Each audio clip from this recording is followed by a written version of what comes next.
Graça e paz, meu irmão, minha irmã. Eu sou Denilson de Jesus e essa é a voz do discípulo. Hoje vamos meditar em Gênesis capítulo 2, o verso de 15 a 17. O propósito original do homem no jardim do Éden.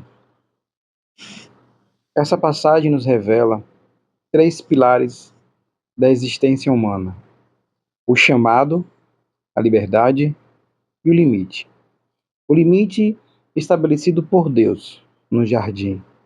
Vamos juntos explorar esse texto com profundidade e clamando que o Espírito Santo possa nos dar entendimento, discernimento, para que a gente possa aprender com a sabedoria de Deus tudo o que o Senhor quer falar através dessa passagem.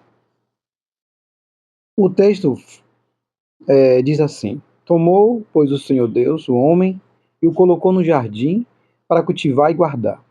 E o Senhor Deus lhe deu esta ordem: De toda árvore do jardim comerás livremente, mas a árvore do conhecimento do bem e do mal, dela não pode comer. Porque no dia em que dela comer, certamente você morrerá. Vamos refletir nessa passagem, trazendo um trecho. Tomou o Senhor Deus o homem. O verbo tomar é iakarshi em hebraico. Mostra a ação direta e intencional de Deus. O homem não foi deixado ao acaso. Deus o posicionou com propósito. Um outro trecho fala assim: e o colocou no jardim do Éden. O termo colocou, Yanashi, traz o sentido de descanso e de estabilidade. Deus criou o homem e o estabelece no lugar de propósito, de comunhão e um lugar de missão. O Éden era o ambiente do relacionamento, mas também de responsabilidade. Deus colocou o homem ali para que o homem tivesse o compromisso de cuidar do jardim. Outro trecho que eu quero trazer é quando a palavra diz assim: para o cultivar e o guardar. Aqui temos dois verbos muito importantes: cultivar, que significa servir, trabalhar, cuidar, que mostra a ideia de adoração, mas uma adoração com ação, né? Afinal de contas, é o serviço, é o trabalho, é o cuidado, aonde Deus nos colocou, onde Deus colocou o homem ali.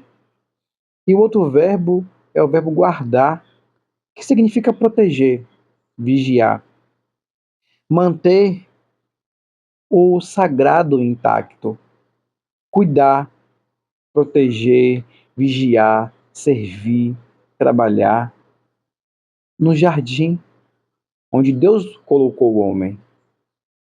Ou seja, o homem ele foi chamado tanto para servir e proteger o ambiente da presença de Deus.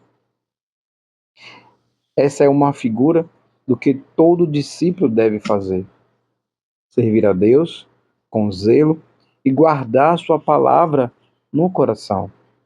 E aqui vem uma pergunta diretamente para você, meu irmão, minha irmã.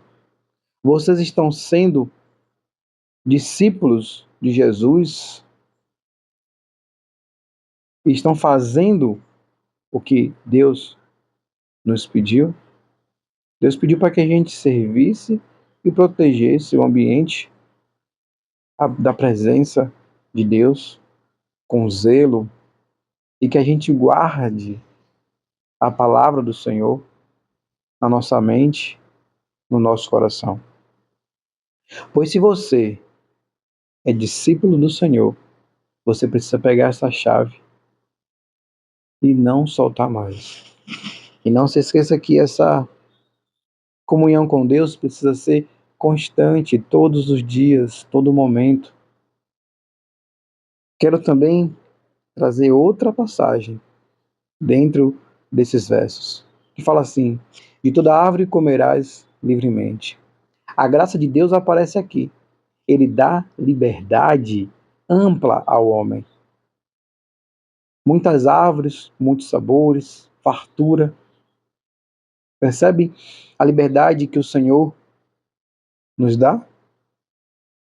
Porém, existe também limite. E viver plenamente dentro da vontade do Senhor é viver em liberdade, com riqueza de sabores, fartura, porém com limites. Precisamos, sem sombra de dúvida, obedecer ao que Deus fala conosco na sua palavra, que Deus fala conosco nas orações, na profecia. E para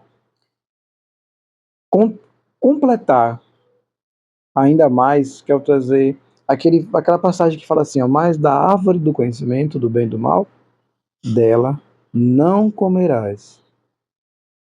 Essa já é o limite que Deus dá, uma proibição de Deus ao homem. Se antes Deus fala que você pode comer livremente de todas as árvores, isso te dá liberdade ampla, isso te mostra que Deus ele tem infinito para te oferecer, ele também traz uma proibição, ele também traz limites, não como uma prisão, mas como proteção. É como um pai que quer que seu filho corra, brinque, pule no, no parquinho, mas ele também é aquele pai que coloca limites para seu filho. Não mexa nisso, não mexa naquilo, não faça isso, não vá para lá, não vá para cá, aqui não. E Deus, como um pai, ele vem nos ensinar que naquela árvore ali não poderia comer daquele fruto. O conhecimento do bem e do mal aqui significa a tentativa de autonomia moral, onde o homem não depende mais de Deus. Afinal de contas, aquela árvore ela vai me dar acesso ao bem e ao mal, então eu não preciso mais de Deus. Querer definir o certo e o errado por si mesmo, sem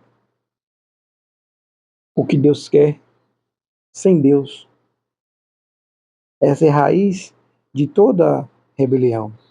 Tirar Deus do centro e colocar o eu. Isso é um perigo. E o que nós hoje estamos vendo é muito isso.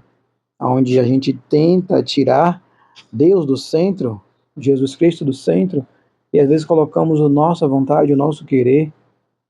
E não é bem assim. Nessa mesma passagem, Deus fala, certamente morrerás. No hebraico é enfático. Morreis, morrerás. Morte tanut. A morte física e espiritual seriam consequência. Deus deixa claro, liberdade sem obediência leva à destruição. Mas veja, o aviso vem antes da queda. Isso mostra o amor de Deus para conosco. Deus é aquele Pai que ele mostra que o porquê não fazer aquilo. Ele simplesmente não proíbe, mas ele diz, não faça isso, por isso, isso e isso. Ele explica ao seu filho o porquê. Então não queira, meus irmãos, viver no centro, mas deixe Deus ser o centro da sua vida. Seja obediente à vontade de Deus, porque o risco de morrer para Deus existe. Jesus fala que no fim do tempo, aquele que fez, aconteceu, expulsou demônios, curou enfermos, mas se ele olhar e disser, sai de perto de mim, pois eu não te conheço, a gente precisa ter cuidado com isso, porque às vezes queremos colocar a nossa vontade acima da vontade de Deus.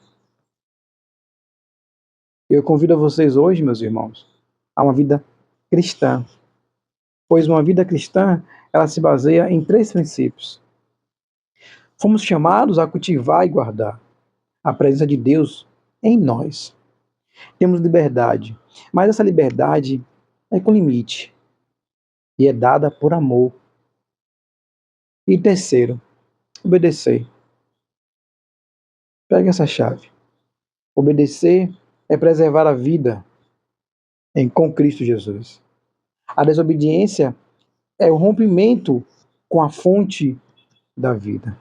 Jesus veio justamente para reconectar o homem ao Éden e nos dar de novo o acesso à árvore da vida. Como fala em Apocalipse, capítulo 2, verso 7. Jesus veio de novo para reconectar o teu espírito com o Espírito Santo de Deus. Senhor Deus, Pai Todo-Poderoso, obrigado, Senhor, por mais um estudo da Tua Palavra, por mais esse momento de poder ouvir o Teu Espírito e compreender o que o Senhor tem para cada um de nós.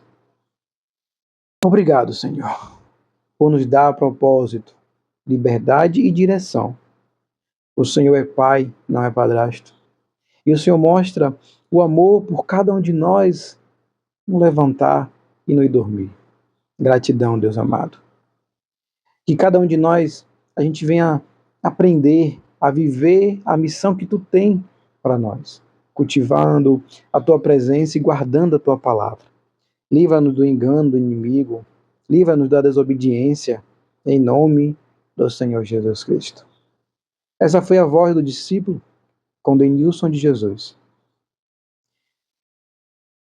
Obrigado, Pai. Abençoa cada um de nós, em nome de Jesus. Amém.